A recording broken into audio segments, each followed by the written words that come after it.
everybody, welcome back to Little School of Life. How are you today? I hope that you're having a wonderful day.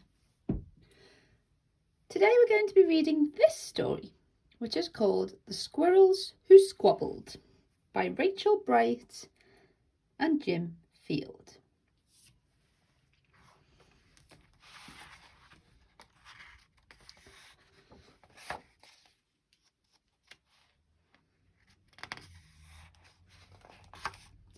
In a towering forest where summer had been, the cool air bit fresh and the mosses grew green.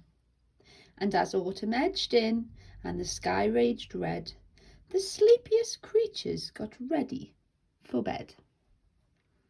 While up in a tree swung a flightly young squirrel, who everyone knew as spontaneous Cyril.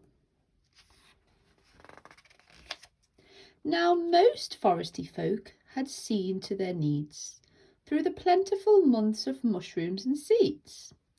They'd built up their stores so they'd all be well fed through the frosting of winter that glittered ahead. But Cyril, he lived in the now and the here. He'd adventured and partied his way through the year. So his cupboard was empty, his hollow was bare. He hadn't a mouthful of food anywhere. But wait, what was that? Over there, take a look. A single lone pine cone wedged in a nook. He squealed with delight, and for very good reason, for inside were the very last nuts of the season. But Cyril wasn't alone. There were more hungry eyes. Yes, plan ahead Bruce had his sights on the prize. Though he'd gathered a mountain of bounty hard fought, Bruce was convinced he was one pine cone short. I simply must have it, he wistfully cried, as he dreamt of the fresh, juicy pine nuts inside.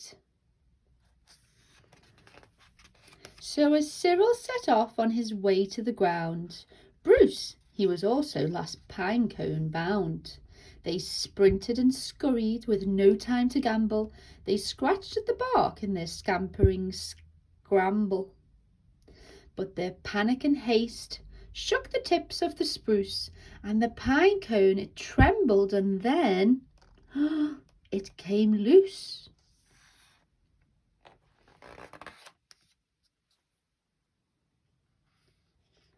Both squirrels gave chase at a lightning pace. This was the start of a wild, nutty race.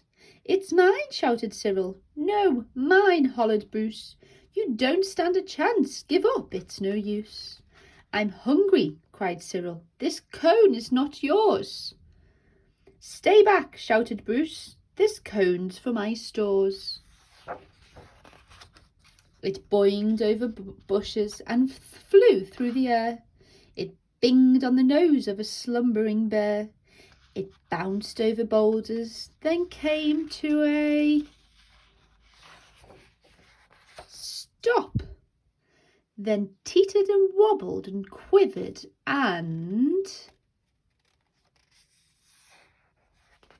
plop. Both squirrels followed. Oh, the water was fast. Would they learn that they needed each other at last? But each was intent on how he could win, so they didn't quite notice a bird sweeping in. Cyril and Bruce, they watched in dismay as their cone disappeared up and away. "Come back," shouted Cyril. "There are nuts," exclaimed Bruce. But all hope was gone. It was simply no use. And meanwhile they drifted right up to the ledge. Greed, it was driving them over the edge.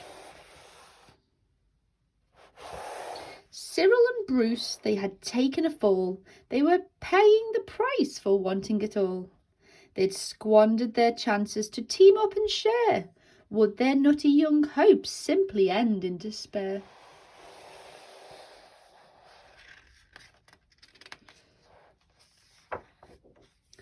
Bruised and bedraggled, they swept past dry land.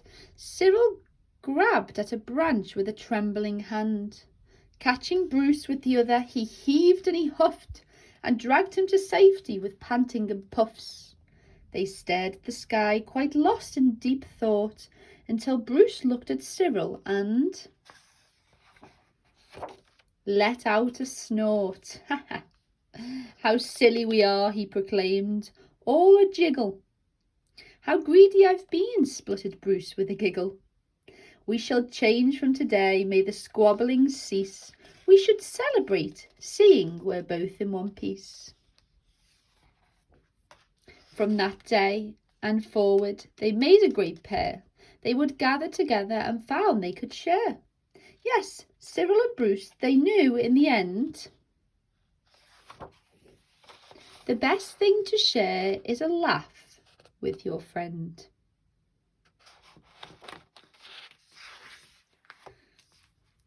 The end. I hope you enjoyed that story and had a little giggle like I did.